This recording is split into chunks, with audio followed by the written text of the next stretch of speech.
Morning বন্ধুরা, আমি চম্পা আমার ঘরে তোমাদের আমন্ত্রণ জানাচ্ছি। দেখো আমার ফেস এত গরম, আদৌ টিপ কোথায় চলে গেছে।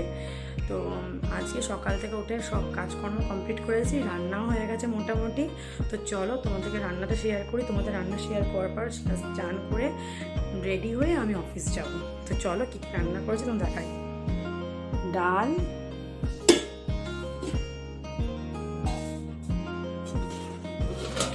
আর এটা খয়রা মাছ দিয়ে সর্ষে। সরি, তোমাদেরকে আমি রান্নাটা শেয়ার করতে পারিনি, ভুলে গেছি একদম হরবলে। আমার ছেলে ওই মাছ খায় না বলে একটা বড় মাছ দিয়ে দিয়েছি। আর করেছি আমরা চাটনি। ছেলের ব্রেকফাস্ট রেডি, রুটি, এই হলো ছেলের ব্রেকফাস্ট। আর দুধ হচ্ছে, শুধু রান্নাঘরটা আমার প্রচণ্ড খারাপ অবস্থা হয়ে আছে। আমি জলদি করে আমি এগুলো পরিষ্কার করে আমি তাড়াতাড়ি চান করতে যাচ্ছি। তাটা আবার দেখা হচ্ছে পরে অফিসে গিয়ে। দেখো অফিসে চলে এসেছি। আজকে একদম মন মেজাজ ভালো নেই। চুলের উপর দেখো পুরো তেল দিয়েছি, রাত থেকে মাথা যন্ত্রণা আর বমি। তো দেখি কতক্ষণ কাজ করতে পারি, দিয়ে পর আমি ঘর চলে যাব। দেখো লাঞ্চ টাইমে কি লাঞ্চ করলাম, ছাতু গুলে খেয়েছে একটা কলা। আমার কিচ্ছু খেতে ইচ্ছা করছিল না। তো চলো আমি একবার বাড়ি পৌঁছে তোমাদের সঙ্গে ভিডিও করছি। হ্যাঁ,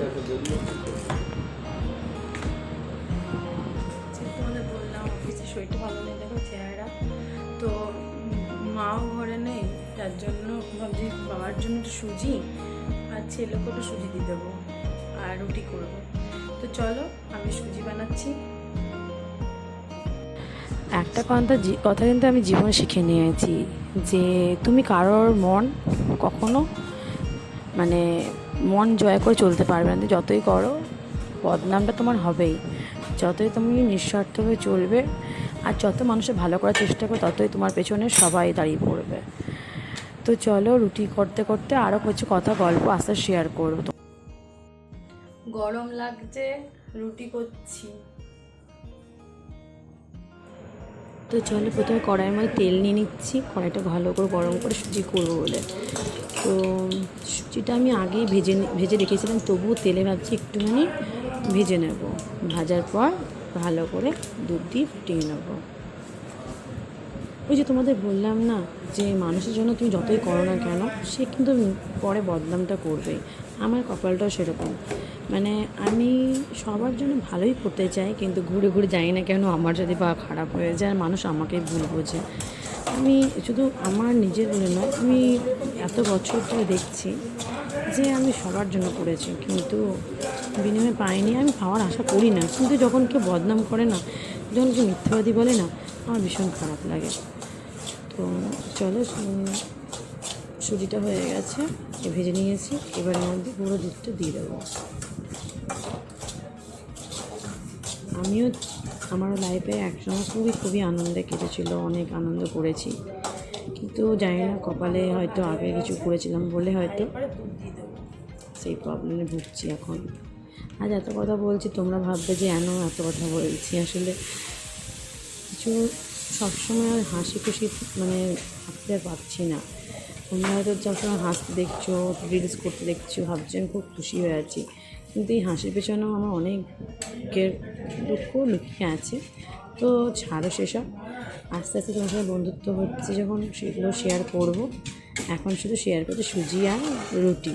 তো দেখো আমি একটু জল দেবো না, এটাই তোমার গাঢ় হয়ে যাবে আর খেতে দুর্দান্ত লাগবে। আমার বাবা খুব ভালোবাসে সুজি খেতে, দিয়ে রুটি খেতে। 5-10 মিনিটও লাগবে না, একটু নেড়ে কিছুক্ষণ পর করবো। এত সাদা ভালো করে আসছেও না, দেখো।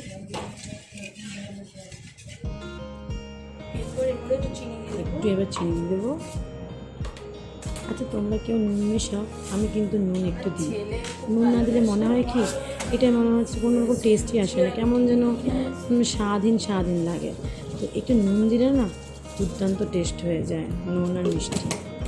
তোমরা একবার করে দেখো। অনেকে এলাচ দেয়, আমি এলাচটা একদমই অ্যাভয়েড করি, কারণ এলাচ আমি খেতেই পারি না, গন্ধ লাগে। দেখো একটুখানি নুন দিয়েছি, একদম অল্প। আমার বাবা তো বিনা নুন দিয়ে কখনো খাবে না, যে করে নিয়েছি না, তাহলে তো ব্যাস হয়ে গেল। আমি আটাও মাখি, ওর নুন দিয়ে। জানি কাঁচা নুন রুটি খেতে নিয়ে প্রেশারের প্রবলেম, আমার নুনটা কিন্তু কাঁচা নয়, ওটা ভেজেই রেখে দিয়েছি। কিন্তু অনেকজন পর এত কথা বলেছি। আসলে আমার এখানে সেরকম বন্ধুবান্ধব নেই, আমি ঘরে থেকে অফিস থেকে ঘরে করবো। আর অফিসে এমন কেউ নেই যে হ্যাঁ তাদের সাথে সেরকম শেয়ার করবো। আজকে মনে হলো গ্যাসের গন্ধ বেরোচ্ছে, তাই এবার চেক করলাম। দেখ মোটামুটি এত শেষের দিকে সুজি হয়ে গেছে। এরপরে রুটি দিয়ে ছেলেকে দিয়ে দেবো।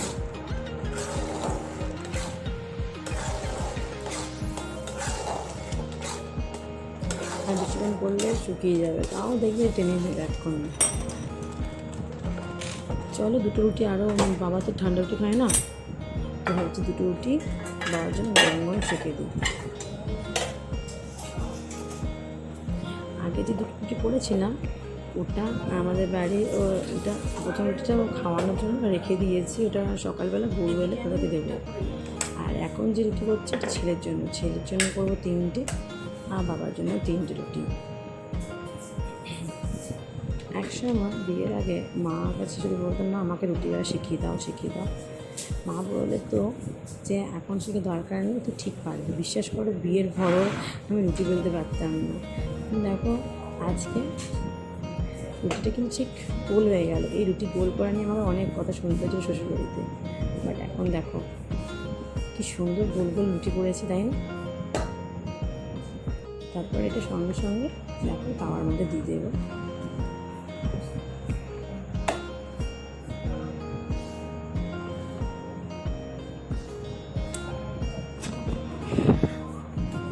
জীবনে আর কিছু থাকুক না, মা থাকাটা খুব দরকার।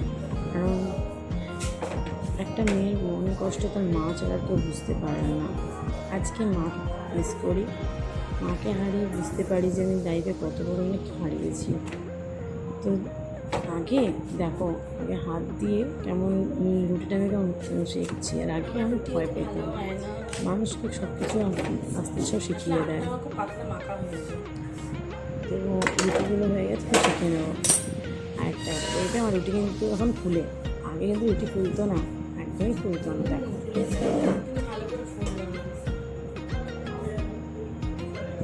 বাবা রুটি যখন করেছিলাম দেখবে একটু পোড়া পোড়া আর পাতলা, আর ছেলে রুটি একটু মোটা মোটা করে, কেন পাতলা রুটি খেয়ে ও সাবে না। ঠিক আছে, পোড়া পোড়া রুটি। এটা কিন্তু প্রথমে রুটি অত ফুললো না, কিন্তু প্রথম জায়গাটা ফুলেছে রুটি। ব্যাস আমার রেডি ছেলেকে আর রুটি, এটা ছেলের জন্য। আর পরে ছেলেকে একটা মিষ্টিও দিয়েছিলাম। এনে বাবান ওঠ।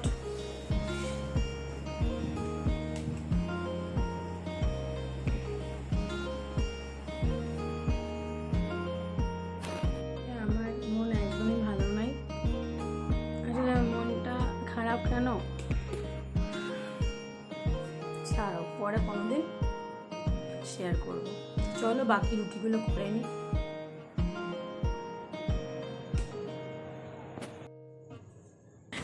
চলো এবার বাবা রুটিগুলো করে ফেলি।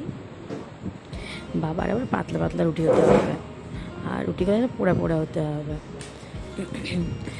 দেখো রুটিগুলো কি সুন্দর ফুলছে, আমি যে অবাক। আজকে মনে হচ্ছে মাকে দেখায়, আর মা যেখানে চলে আসে সেখান থেকে তো ফিরে আসবে না, আর আমি তাকে চাইলেও ফিরিয়ে আনতে পারবো না।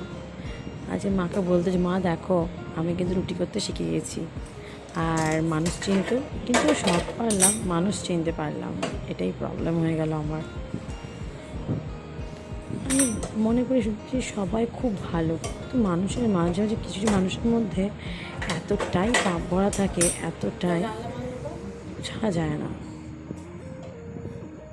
চলো রুটিগুলো হয়ে গেছে, বাবাকে দিয়ে আসি। আর তারপরে চলো আমাকে জল ভরতে হবে, কেন কি ট্যাঙ্কিতে জল একদম নেই, আর ছাদেও কিছু জল বালতিটা দিয়ে ভরতে হবে। চল সেই জন্য তোমার ছাদটাও ঘোরানো হয়ে যাবে। চলো। আর এই দেখো আমাদের রাতের বেলা ছাদের মানে কি বলে ভিউ, চাঁদ মামাটা কি সুন্দর উঠেছে না। কালকে মনে হয় গুরু পূর্ণিমা, তাই আজকে ছাদটা এত সুন্দর করে দেখা যাচ্ছে। আর এটা হলো আমার ছাদ থেকে চারপাশের ভিউ।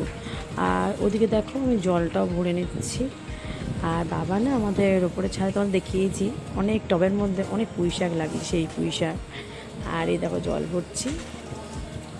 চলো জল ভরতে ভরতে ছাদে কিছুটা দেখিয়ে দিই, তারপরে ওখানেই ব্লগটা শেষ করে ফেলবো। এই আমাদের এই ছাদটা তো আছেই, তার সাথে আরেকটা ছাদ আছে, তারপর আরেকটা, তো তার উপরের ছাদটা অন্যদিন দেখাবো। এই ছাদটা তোমাদেরকে এখন দেখাচ্ছি। তো এটাই হলো আমার ছাদের ভিউ।